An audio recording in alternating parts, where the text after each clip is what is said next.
Welcome back to the Black Table on the Black Star Network. This is our weekly hour devoted to exploring ideas and subjects of special importance to people of African descent and others fighting to build a better society.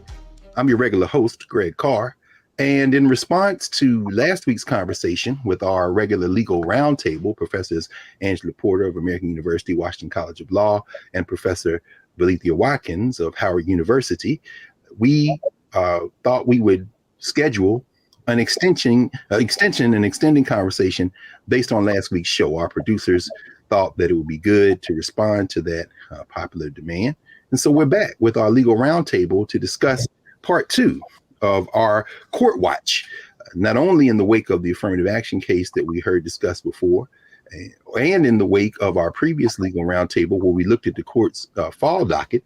But now that we have survived this week's midterm elections, in the words of the great Dr. Frank Smith, the director of the African American Civil War Museum here in Washington, D.C., all these elections have helped us understand is how we must now adjust our continuing struggle. We must keep our eyes on the prize and hold on. So welcome back, Professors Porter, Professors Watkins, and let's continue our conversation that we began last week. Hello. Good to see you. Good to see you as well. Good to see you.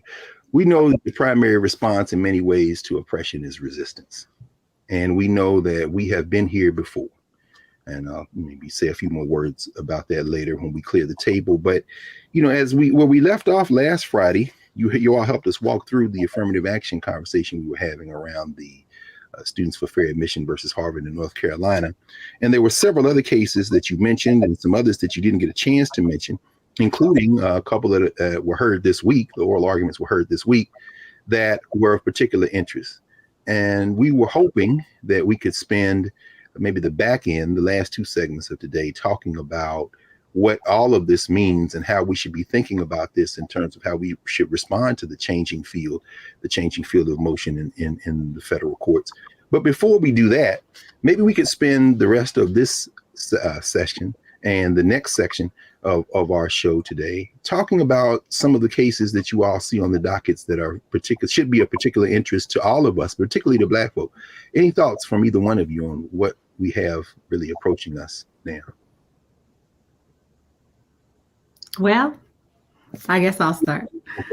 Okay. So one of the big cases that's coming up, and I'm sure we'll talk about it again, is Moore v. Harper.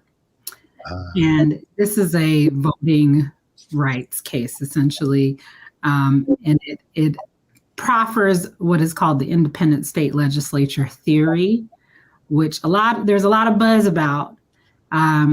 And is definitely going to uniquely impact our people if it is taken up by the court. That theory essentially asserts that the only entity that can control and check state elections is the state legislature, not state courts, the legislature alone. Now, courts are generally a check and balance on the legislature when it's up to no good, when it's doing some trickery, like things like gerrymandering. This is a partisan gerrymandering case, but that still affects Black people because we typically vote in a block based on party. And so typically the courts get involved. We saw that in the 2000 election, Bush v. Gore. Typically, the state courts are the check on things like partisan gerrymandering, but this theory will remove them from the equation, thereby making state legislatures an unchecked body in state elections. And by the way, when I'm referencing what state legislatures do, I mean they draw the maps for elections, and it's not just state elections, it's congressional elections. So U.S. Congress is chosen based on these state-drawn maps. So this, I mean, we definitely need to talk about this more, but that's sort of a primer to start us off. You know, it's interesting that you talk about it in that context, Angie, because, you know, again, We've just had a federal election, and we see the changed map, the environment we're facing now. And a lot of people might think, wow, this is unprecedented. There's no precedent for this. But in fact, this is the cycle of our continuing struggle in this country. I mean, we know after the Civil War, there was a brief period of Reconstruction when there were the most progressive state legislatures, wrote the most progressive state constitutions. And then there was the redemption movement, as we know. And then, of course, followed by Jim Crow. And there was a period, whether it be regular elections, whether it be attempts to gerrymander, suppress the vote, there was a 70 or 80-year period when time stopped for Black people, particularly in the South. And then there was a civil rights movement to fight.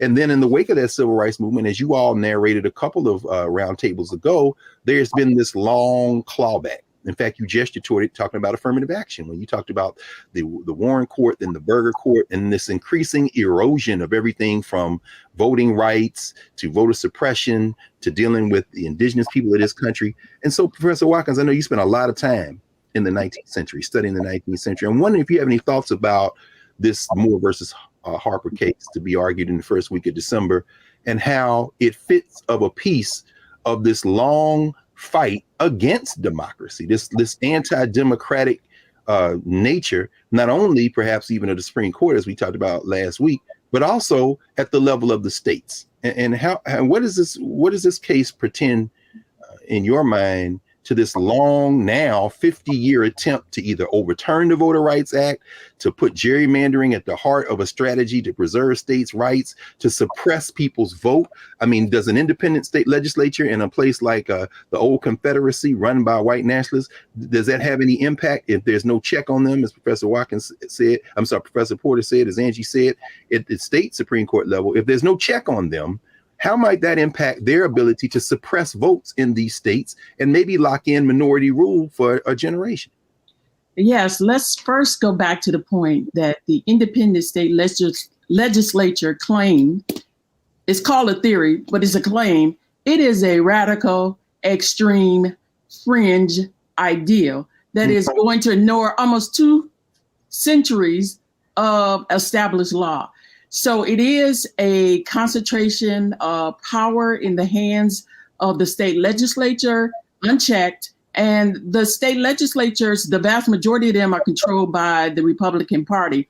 Now, the roots of that theory goes back to, or that claim goes back to Bush versus Gore in the 2000 election that the Supreme Court handed the presidency to George Bush and told the state court of Florida, the Supreme Court, to stop counting the ballots. But this is even a new era, and it's worse because it's 2 tracks. This is a continuation of the attempt of what happened in January 6th. That was the electors track, dealing with the electors and the electoral college and deciding who will have the presidency. It failed in 2020, but if this version of it is adopted, it has the chance of succeeding where state legislatures can totally ignore the popular vote. On the other track, before you go to the next track, just want to interject that again, all the messaging up until last Tuesday about why it was important to vote, there were nearly 300 election deniers, many of whom won office this week, and some of them running for Secretary of State. So as you say, all not accidental, it's part of this larger plan. So I didn't want to leave that first track before making that point, because now we get to have to plan in the wake of an election where there are now election deniers who will be put in place to be able to do this kind of work. But go ahead. I'm sorry, I didn't mean to interrupt. Yeah, so the first track is the elections, what we're going to talk about now. The second track was the electors, who's going to decide the presidency in the electoral college. But the bottom line is this will give it is even more pernicious, because when you read it against the other cases that are taking place, there was a case that people really talk about. It went under the radar, the Rucho case of 2019, where the Supreme Court just threw up his hands and said the federal judiciary does not weigh in on partisan gerrymandering.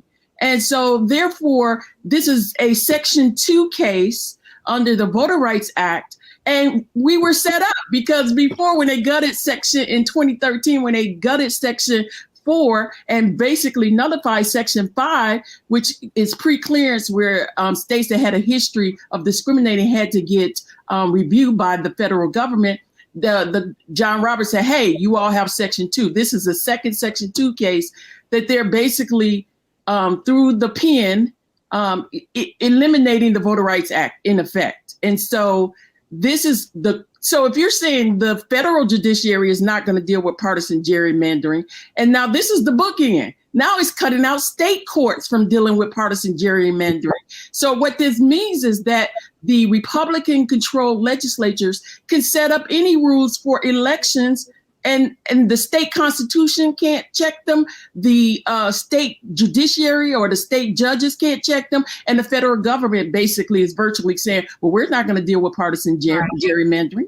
Right. And there's a racial component as well. So, all of these cases, I think that we're going to talk about today show the undoing of Reconstruction. I mean, this is all part of that larger plan, as you mentioned, Greg. This is a chess game. So as Valethia just said, you have the Rucho case where Kagan, in her dissent, essentially said this will irreparably damage our system of government. And she was right. We have the racial side of this too. So we already talked about how partisan gerrymandering is going to affect and does affect Black people. We also have the Voting Rights Act, which Valethia just mentioned, which just prohibits discrimination in voting. Racial discrimination. So you don't have pre-clearance anymore. Merrill versus Milligan, they're about to just disable Section 2 of the Voting Rights Act. Case with they're going back to the well, as Valethia said, 2013, they were in Alabama for Shelby County, and they're coming back to Alabama. Exactly. Now, state constitutions can and do often prohibit racial discrimination in voting. So even if you were to remove the VRA, some states can go further than the VRA and establish protections. Problem is, with this case, which is ostensibly focused only on partisan gerrymandering, it affects that as well, because now the state courts cannot interpret what the state legislature is doing when they draw these messed up maps. It cannot say, hey, you violated our state constitution. Let me pause there, because we're going to take a break. When we come back, Angie, if you can pick up right there, because that really reinforces what you said. This is the bookend to what they started with Shelby County. This is a chess game. Let's pause here just for a minute. Here at the Black Star Network with the Black Table, our legal roundtable, I think everyone can see why this conversation is one we had to extend over from last week. So we'll be back in a moment here at the Black Table.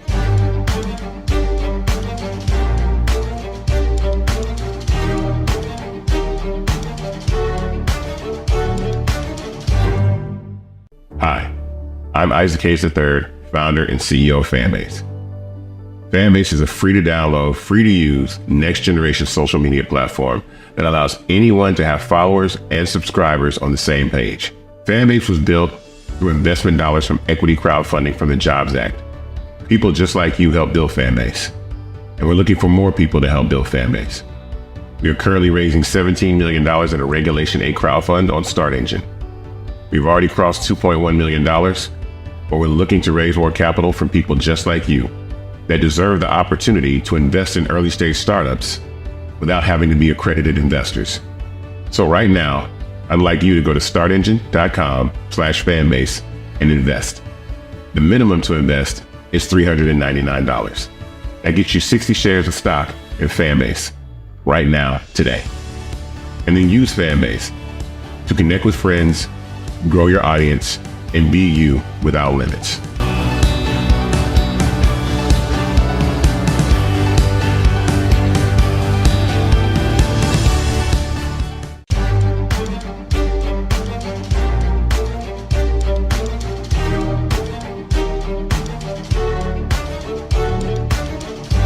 Welcome back to the Black Table. Greg Carr here, your host on the Black Star Network. We're joined with our regular legal roundtable, Angie Porter and Valethia Watkins.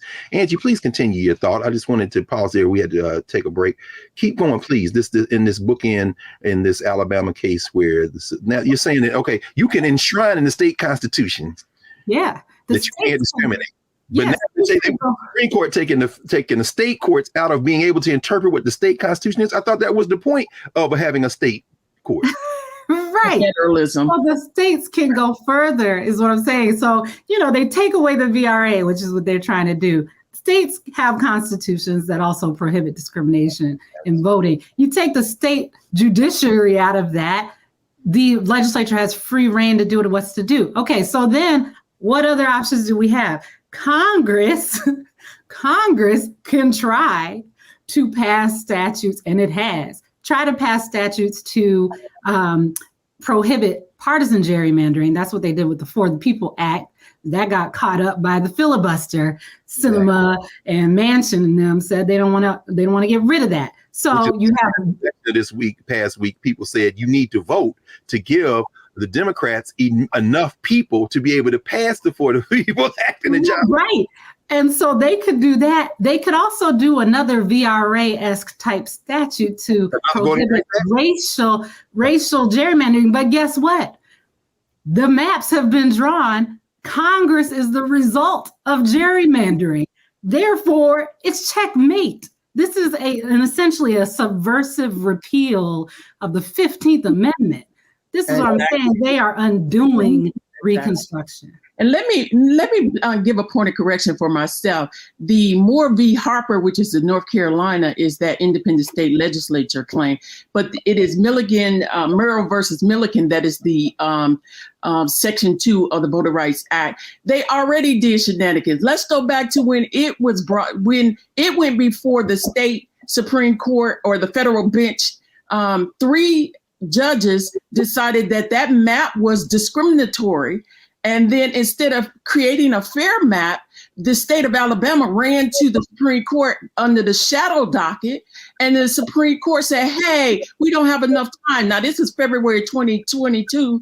We don't have enough time to change the map. Let's let the map that they had, the discriminatory map, go forward for the election that's already taken place. So they already got one bite at the apple to use discriminatory map that even Trump judges said was racially discriminatory. 9 months is enough time to conceive, bring to term, and give birth to a baby. Of course, if the Supreme Court has its way, it would be illegal for a woman not to be pregnant. But it's not enough time to redraw a map. Yeah. With computers. That was a pretext. That was computers. They could do it in 2 weeks, they said. They could do it in 2 weeks. That's what they said. That's what the bench said now. But then the Supreme Court jumps in. Says, no. We've got a larger project here. Leave those maps in place. We're trying to lock in white minority rule in Alabama. And the other thing is the Alabama was arguing that they can make racially neutral maps.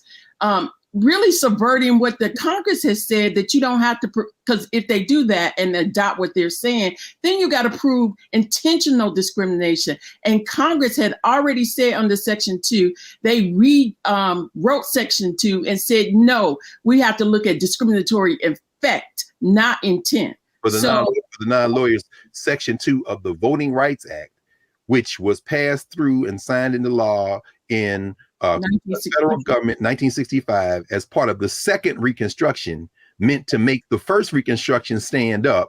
And at this point, whether it be the Federalist Society or the white nationalists now cemented in the Republican Party, have been engaged in a 50-year war, not only to gut and neutralize the Voting Rights Act, but as you say, Angie, literally to subvert a basic repeal of the 15th Amendment to the United States Constitution. The VRA is an enforcing statute of the 15th Amendment. Right. The 15th Amendment says, Congress, you can enforce this amendment by passing legislation. And one of those pieces of legislation is the VRA. So all of this goes back to the 15th.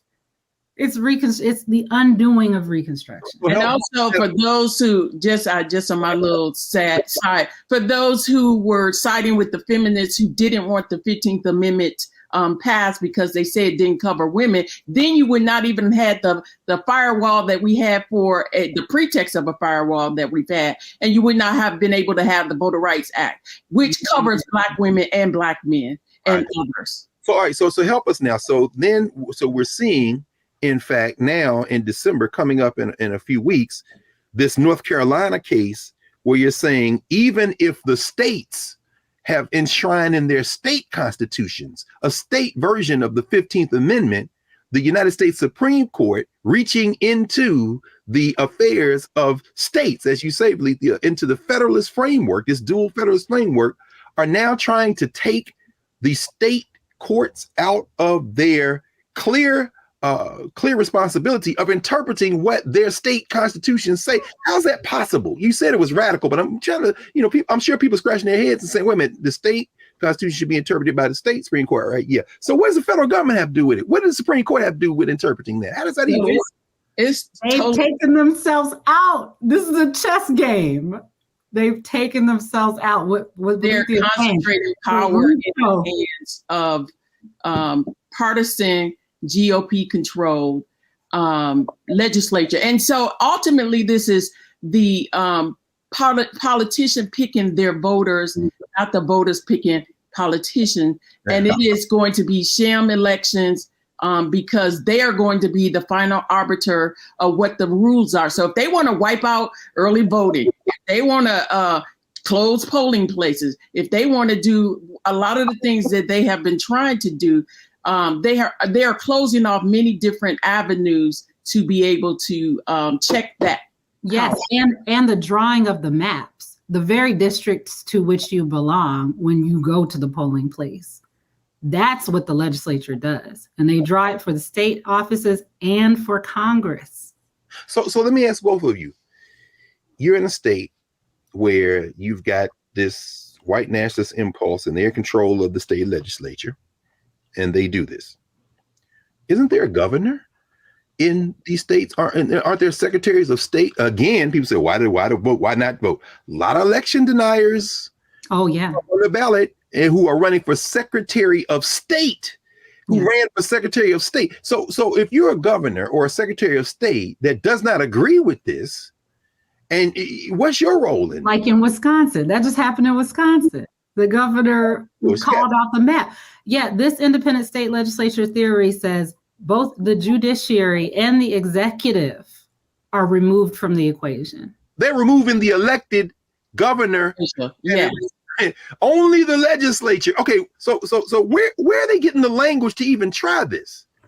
The Elections Clause, Article 1 of the Constitution. United States Constitution. U.S. Constitution, yep. And so this is, as Bolithia mentioned, this has been around since the Constitution, and it has never been interpreted this way. This is a fringe theory. Do y'all have it at hand? Because we have the best one, the best man in the business in Brother Keenan, who might. I got it. I said Keenan might put the language up for us. I got it. I can read it. Keenan, you go right ahead. Do your magic. But go ahead. What does it say? So this is the U.S. Constitution, Article 1, Section 4, Clause 1. Elections Clause. The time, places, and manner of holding elections for senators and representatives, that's the U.S. Congress, shall be prescribed in each state by the legislature thereof. Congress also can override that, hence, the For the People Act that didn't get passed. But Congress could do it, but they're locked in gerrymandered districts by people who have put themselves in power. So they're saying because the word governor or executive doesn't appear in that clause, there's no role for state governors, role. You have 19th century scholars, legal scholars are saying, but what that word legislature was understood to mean. Also, what they're doing is a radical departure from that, because you're talking about 200 years of precedent, which basically interpreted that the state legislature is a creature of state constitutions, and state judges are there to interpret state constitution. Right. So it's not a literal legislature and nobody else, because you don't see the word. The legislatures were understood in a much broader sense. Yeah, the legislature is understood to be the whole state lawmaking apparatus. Because, by the way, the idea of judicial review and courts looking at law to determine and interpret what the law means, that comes later than the Constitution. That develops in Supreme Court jurisprudence. The Supreme Court says, oh yeah, we as the court can interpret the law. That kind of develops later. So that's why these scholars are saying, yeah, you're imputing this old you're imputing a very old way of looking at this when the understanding is that there are checks and balances. We know that folk like Samuel Alito love going back into history and rewriting history. So we can all probably assume that Ketanji Onyeka Brown Jackson, Sonia Sotomayor, and Atlanta Kagan's clerks are busy right now preparing their justices to argue, looking through the legislative record in those state legislatures to make the very point you all are making. I'm assuming we can probably expect that another hot bench, as you all might say in the legal profession, another hot bench as Ketanji Justice Brown Jackson gets ready to quiz them on whether or not they even read the debates that took place in the legislature that led to those causes and to the U.S. Constitution for that matter. Let's take a break. We want to pause here for a moment so we can spend a little bit more time in our next block talking about finishing up, kind of tying up the back end of Moore versus Harper, this case on the independent state legislature in North Carolina, and then introducing several more cases, one of which has been argued in the week since we did our first conversation in this sequence, and the federal election that took place this week. And it was argued actually on election day. That's one of the cases we'll be talking about when we come back in a moment here at the Black Table. Back in a moment.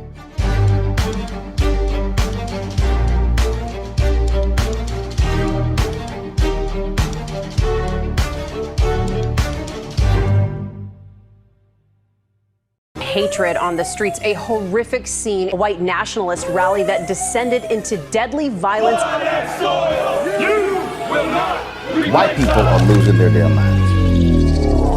As an angry pro-Trump mob storms the U.S. Capitol, we've seen shooting. We're about to see the rise of what I call white minority resistance. We have seen white folks in this country who simply cannot tolerate black folks voting. I think what we're seeing is the inevitable result of violent denial. This is part of American history. Every time that people of color have made progress, whether real or symbolic, there has been what Carol Anderson at Emory University calls white rage as a backlash. This is the rise of the Proud Boys and the Boogaloo Boys. America, there's going to be more of this. Here's all the Proud Boys, guys. This country is getting increasingly racist in its behaviors and its attitudes because of the fear of white people. The fear that they're taking our jobs, they're taking our resources, they're taking our women. This is white fear.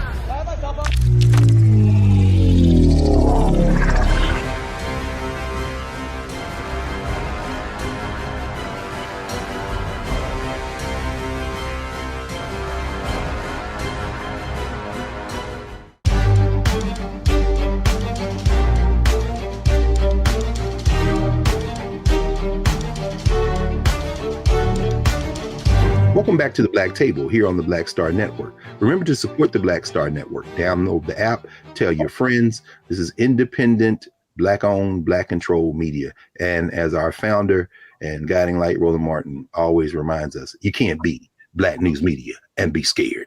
So with that in mind, we have two of the most fearless scholars we have, Valethia Watkins and Angela Porter. Any final thoughts on this independent state legislature theory? Do they have the votes? Do they have the votes to make this argument?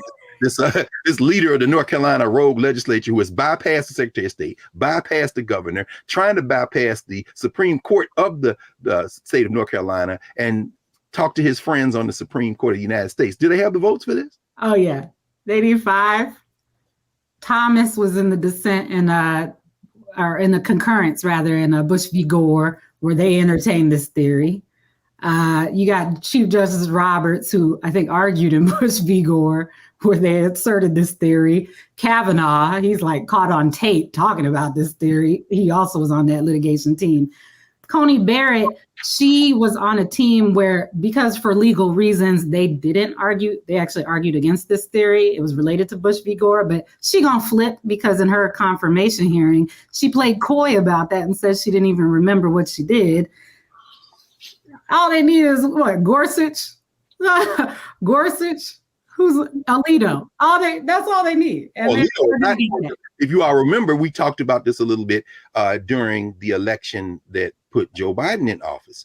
Alito was making arguments in that Pennsylvania case where they were trying the Pennsylvania legislature trying to end around the governor and throw out all those votes from places like Philadelphia by saying that the governor illegally expanded access to the ballot during COVID and passed all this, gave these policies. And they said nobody's vote should be counted that came in, even if it was postmarked before Election Day, after Election Day. And Sam Alito, writing from the bench, was hot for that idea. He is a proponent of the independent state legislature. He was going to give the Pennsylvania legislature that ability. So you're saying this isn't going to be a wild theory. This is probably going to happen, huh? Yeah. Well, here we are. Reconstruction again. No, redemption, I guess. We're in the redemption phase. Yeah, the nadir. The nadir. Oh, we're bringing back the Rayford Logan. Yes, indeed. Those y'all go look that up. The Betrayal of the Negro, as he got renamed by Professor Rayford Logan, writing about that period in the 19th century, since we seem to be coming back to that. So what else is this Supreme Court up to this term, professors? Is something happened this week? An argument involving maybe healthcare, or what else is going on? Yeah, so there's a case called Health and Hospital Corporation versus Televisky, and this case represents a serious threat to the social safety net. It's a Medicaid case where the hospital corporation is asking the Supreme Court to strip Medicaid patients of their ability to enforce their rights through private lawsuits. Meaning that if a patient believes that their rights have been violated, they can sue the alleged violator. And so under Section 1983 of U.S. Code 42, lawyers refer to it as Section 1983. That law permits state officials to be sued in federal court if they deprive someone, and this is quote unquote, any rights, privileges, or immunity secured by the Constitution, and a key point, and laws. So these Medicaid laws. So the Supreme Court has long held that this law permits private lawsuits to enforce Medicaid. So if there are grave consequences, if they strip enforcement away through private lawsuits, what are the consequences and the significance? This is an attack on an administrative state, but this is a conditional grant of, which is one of their larger objectives. They want to destroy the administrative apparatus in the federal government. Right. Mm-hmm. And so they want to, this is a conditional grant of funds to states under the fact that they have to accept certain conditions, an enormous amount of money through Medicaid, for example. And they have to ensure that they're going to, certain safeguards of quality of care, certain safeguard that certain people would be covered. And so basically, if you strip away private lawsuits to enforce this, there are limited things that the government can do but they don't really have the infrastructure to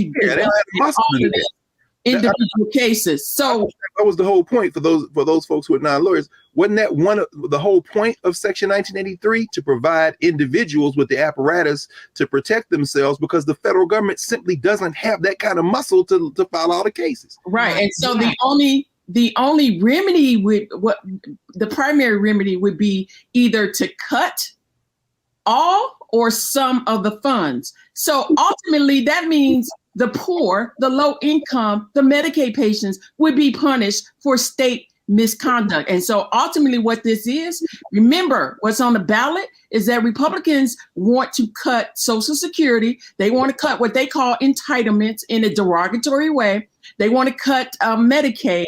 And so this would be a way for them to not comply with federal regulations and laws and tip the federal government to punish them, which would allow them to cut Medicaid without their fingerprints being on it. In other words, they wouldn't have to pass a law and go on the record, and it would be very unpopular if they voted to cut Medicaid. So this is a backdoor way to cut these so-called entitlement programs. So Rick Scott, Senator Rick Scott out of Florida, who has engorged himself by the hundreds of millions of dollars from Medicaid fraud, is probably cheering at the idea that he won't even have to do that much now. I mean, they can kick the teeth out of this. Go ahead, Angie, please. Well, and again, this is all the undoing of Reconstruction. Section 1983, 42 USC Section 1983 is part of the Ku Klux Klan Act. Come on now. The act established in 1871 during Reconstruction. The whole point of the KKK Act is because because state actors, whether they're implementing federal programs or not, state actors are terrorizing Black people. And so as a way to check that, as Valethia said, instead of the federal government needs some help, they're allowing a private right of action. This, by the way, is the most used civil rights apparatus in law. Well, all the cases, police shootings of unarmed Black people, always, they will have a civil case. And that civil case is the family suing under Section 1983 because they're suing state actors, police. This is a critical point because so when we see Ben Crump call a press conference, he's not calling a press conference on the criminal side. You got to go for George Floyd. You got to go to the Attorney General. You got to go Keith Ellison for that. If you're talking about money, this is the money section. This is what you're talking about. These are the settlements. This is when the people, families get paid.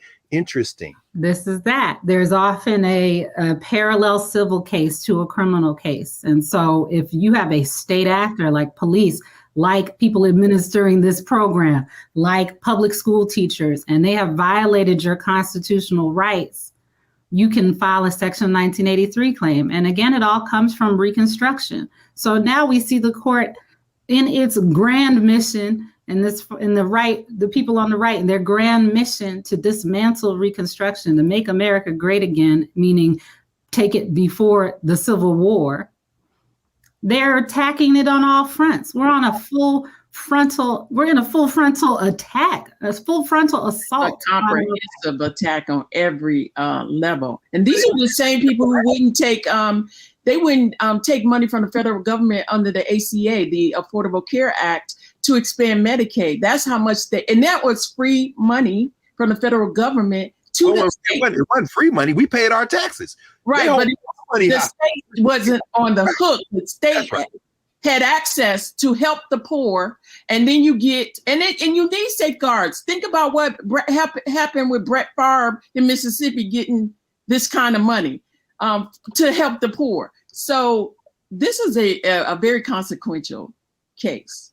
So okay, actually that's very good because so many folk who are now learning for the first time how the law is operating in these areas certainly were aware that Brett Favre stole money. That's all they know. But you're saying that the Brett Favre situation in Mississippi is an example of what we're talking about the Supreme Court getting ready to enable? Right, because there are safeguards, and so and with the safeguards they were able to violate. And then when people were trying to investigate, the investigator was fired because he got too close to what was going on. Taking away this private ability to sue would just is either take away all the money. It's a blunt instrument what the federal government could do to punish. So again, this is insulating the states from accountability. My God. And this is nursing home. Many people have relatives in a nursing home. This is a nursing home patient that was drugged and they felt their rights were violated. They were drugged in a way. They have since passed, but their estate is suing because they were drugged in a way with psychotropic drugs to make them docile and to not have to really deal with them and not for legitimate medical reasons. And so help me with this, and I know we don't have much more time in this block, and maybe we can squeeze one more case in our final block, and you all can choose whichever direction you want to go in, of course. And we're going to, of course, have to continue this conversation in another quickly convened at some point in the next few weeks legal roundtable. But when you start talking like that, I'm thinking about people who will literally have no recourse, who will be vulnerable. But in looking at the filing, when you look at Supreme Court docket, one of the phrases I saw bandied about was there's compelling historical evidence to the contrary, meaning, are we liable to see this court say, like they did in the Dobbs case, oh, no, the historical record shows that, no, this is not how 1983 was supposed to be used. I mean, they cherry pick history to this is a results oriented court. I mean, I have students who have an existential crisis when they learn that the court is just going on their whim, and they're going to use history to reach the result they want. And so it's not, there's no neutrality in this. History is always told from a center. It always has some agenda, the narrative choices. We'll take a break here with re-articulation from Professor Angela Porter of what we might call the Porter doctrine of the nonsense framework. Many of you all responded to that last week. You said, this is the nonsense framework of statutory interpretation. But at any rate, we're going to come back in a moment here at the Black Table with our regular legal round table, Professors Lethea Watkins and Angela Porter, so we can wrap up this section and move forward as we think about what all of this means for us. Back in a moment.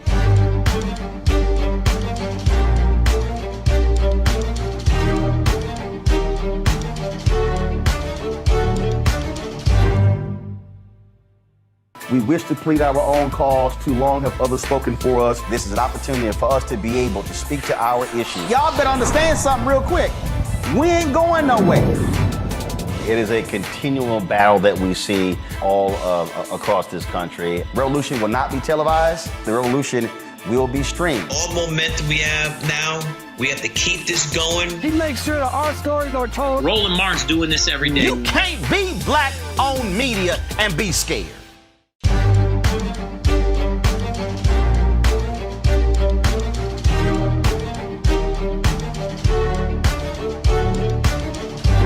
Welcome back to the Black Table. This is our hour we regularly devote to issues of special concern, not only to people of African descent, but it really should be to everybody. Here on the Black Star Network, remember to support the Black Star Network. We have our regular legal roundtable with Professors Angela Porter and Lethea Watkins. Angie, there's a case on the docket involving the indigenous people of this country. And it looks like the Supreme Court, having had a bite at the apple with adoptive couple versus baby girl, are going to come back around and once again question whether the children of indigenous people should find homes with with other indigenous people. I mean, what is this Holland case, Holland versus Bracken? Yeah, this case, I mean, this is totally related to us too, as Black people, because it's similar logic to the SFFA case, where they're essentially critiquing this notion of race, and they're turning equal protection clause on its head. In SFFA, it's the 14th Amendment. In this case, it's the 5th Amendment for reasons that we don't need to get too deep into. But essentially— you should mention it because we talked about it last week. The 5th Amendment is what is used to engage and interact with the indigenous people of this country. Is that right? That's correct, because matters involving indigenous people fall under the Department of the Interior, which is a federal entity. So the 5th Amendment applies to the federal government. 14th Amendment applies to the states. So but it's the same analysis, essentially. They don't fit in that category. Adding another layer of irony, given the fact that an indigenous woman, Deborah Holland, is now the Secretary of the Interior. So, right. But really quick, just to tee up the facts there so we can discuss it. We have a white couple in Texas wanting to adopt a child. She is now 4 years old, who was born to a mother in the Navajo Nation. And we have the Indian Child Welfare Act, which says, based on all the wisdom of time and history, that the best interests of the child born who is eligible to be a member of a tribal nation, sovereign nation, is to be adopted by a family in that tribal affiliation. Because again, history, we had forced assimilation of indigenous children in this country's history, and a full-on assault on indigenous culture. So it's a no-brainer. But now this couple wants to adopt this child and is putting the entire premise of ICWA on the chopping block. Is there any, why this renewed assault on indigenous communities? I mean, what is the precedent? We see a string of betrayals in terms of the broken promises of treaties. We've seen in the last several terms of the court, this question of indigeneity and authority coming back over and over again. Whether it be those cases out of Oklahoma or McGirt. I mean, who has authority, who has the ability to enforce the law on Indian reservations? But why do you think, Lethea, why are we seeing the court not only accept this case, but engaging again in this attempt to diminish the authority of Native people to live their lives, define who and what is part of their communities? Why again? Well, this case is not just organically coming to the fore. The Goldwater Institute, a conservative institute, the conservatives in conjunction with evangelical Christians have systematically attacked the sovereignty of Indigenous people, and they are systematically attacking ICWA. And so the bottom line is, this claim is tied, like Professor Porter said, to us, because they're saying it is racial discrimination and giving racial preferences for the Native people against white people. And the key point is racializing the Indigenous people. The lower court argued that Indian identity is not a race. They're not a race. It is a political status. They are a nation or nations of people. And so the 14th Amendment doesn't apply to this case in a sense of racial discrimination. What it is doing is opening up, they find on 14th Amendment grounds, it's opening up a reexamination of the sovereignty rights of these treaties of the nation to make independent decisions. And I think what is actually behind it is these casinos and the land that certain conservative interests want to drill, that the water protectors and other Native peoples are preventing them from drilling for oil and getting casinos. And this case would allow that to say, under the 14th Amendment, it's racial discrimination. We can reexamine all of these things again. That is remarkable. That's truly remarkable when we think about that in the context of the level of scrutiny that's supposed to be used in a case like this. And in fact, I don't know if either you might want to comment on that as it relates to this case in particular with the Indian Child Welfare Act, and why, for example, strict scrutiny wouldn't be used on this case. Or would strict scrutiny be used? I don't know if either of you all have any thoughts about that. Well, before I would give that to Professor Porter, but I at least want to say I implore everybody in this audience to just go on YouTube and look at the dark and ugly history over a century of removing their children systematically from them. And then that's with the boarding schools, which were not schools. They were torture chambers. And there just was a federal report ordered by Deb Haaland, the Secretary of the Interior, that found over 500 graves. And they think there are more deaths related to what was happening at these schools on top of the abuse or whatever. And then in the 1950s, they did forced adoptions. And now in current time, they're disproportionately systematically removing their children.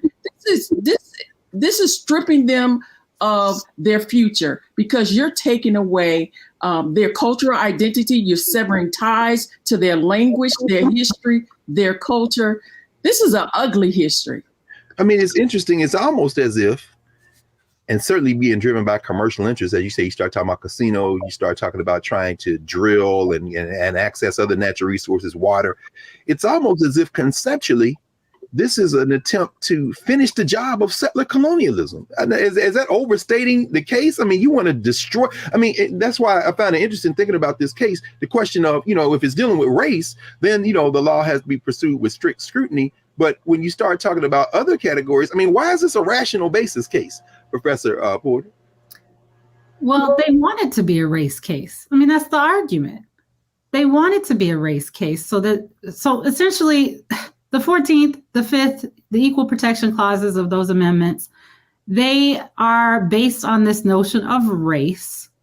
And they've flipped these things on their head, the right-wing activists who are arguing these cases, so that racial classifications, any racial classifications, are impermissible, even those meant to benefit folks who have been oppressed based on racial constructs. And so they have this very destructive black hole. Anything mentioning race and touching race is impermissible. And now the real pernicious part, they're expanding that black hole to include things like tribal affiliation. That's their goal. And they're not going to stop at that. They want to include things like, if you listen to the argument in SFFA, whether you're a descendant of slaves, they say that's a proxy for race.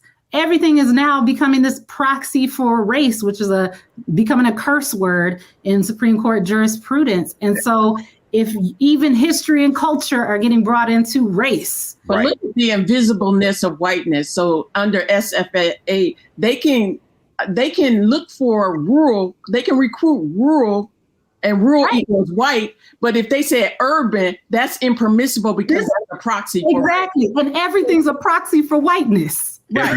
Whiteness is raceless and invisible. It's and everything else. It's John Roberts' disturbing and bizarre fascination with what percentage of the Indian blood makes you Indian in adoptive couple versus baby girl. This man is obsessed with race. So, but apparently they've got the numbers. They can count. So they can ready to run the table. The white table, but that's why we have the black table. Right. So you're moving with, I mean, the thing is the facade is off. You know, it's supposed to be incremental. They're overturning half a century precedent in every area.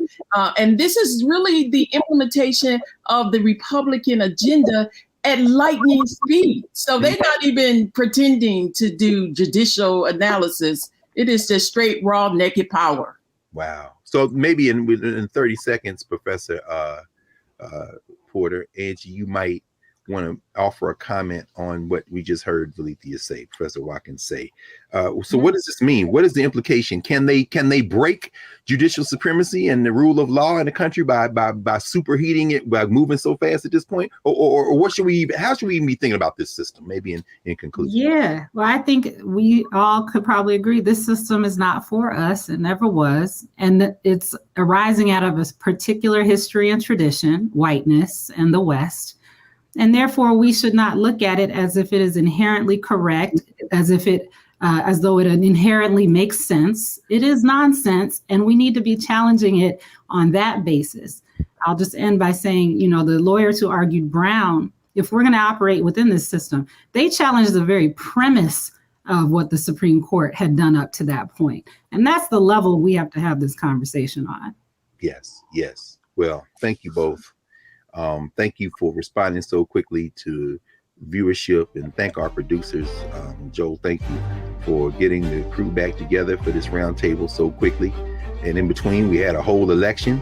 And when I come back in a moment, we'll clear the table and we'll talk about that in the context of what has happened this week and what we now can look forward to over the next several months. Back at the Black Table in a moment.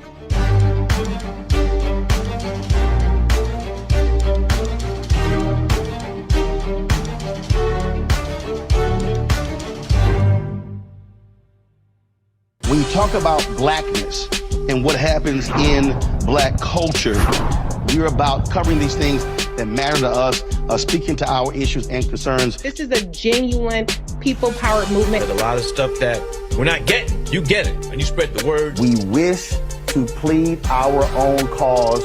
Too long have others spoken for us. We cannot tell our own story if we can't pay for it. This is about covering us. Invest in black-owned media. Your dollars matter. We don't have to keep asking them to cover our stuff. So please support us in what we do, folks. We want to hit 2,000 people, $50 this month, raise $100,000. We're behind 100,000, so we want to hit that. Y'all money makes this possible. Check some money orders. Go to P.O. Box 57196, Washington, D.C. 20037-0196. The Cash App is $RM Unfiltered. PayPal is R Martin Unfiltered. Venmo is RM Unfiltered. Zelle is Roland at RolandSMartin.com.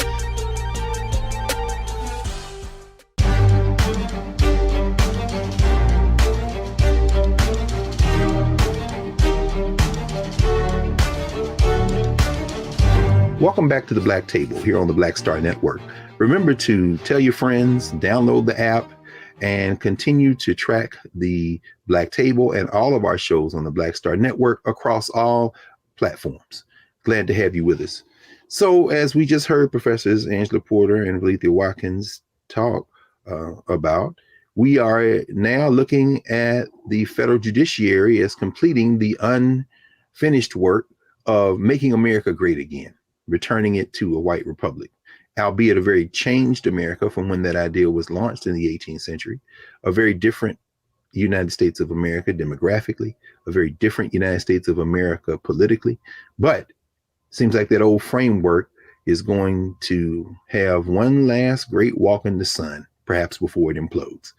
So we're reminded in this moment, in the wake of a federal election, and with the court cases that we have just heard discussed on the docket, and more to come, as we're going to have to reconvene this roundtable as we look to the federal bench, we are reminded by Dr. Frank Smith, director of the United States Civil War Museum, the African American Civil War Museum here in Washington, D.C., and a member of the Student Nonviolent Coordinating Committee who put his life on the line in his 20s, along with many other women and men, not only of African descent, but white Americans as well, and others. He reminds us that all we do after an election is get our marching orders on what the results of that election tell us we have to make adjustments in to move forward, because at the center of any oppression is resistance. And this resistance must persist. So those of you young people who are thinking about going to law school, we need you, because the federal bench ain't gonna stay the same always. Those of you who are thinking of running for office, you should do that. At the local level, the state level, the federal level, you should do that. Those of you who are sick of politics and want something to change, wake up, look in the mirror, and understand, as Professor Porter and Professor Watkins have reminded us today, we've been here before. We've been here before. And that's why we have to study what we did the last time so we can make the adjustments and win again. As Marvin Gaye would say, we get up, we win, we go to sleep, we wake up, we win again. So don't be discouraged.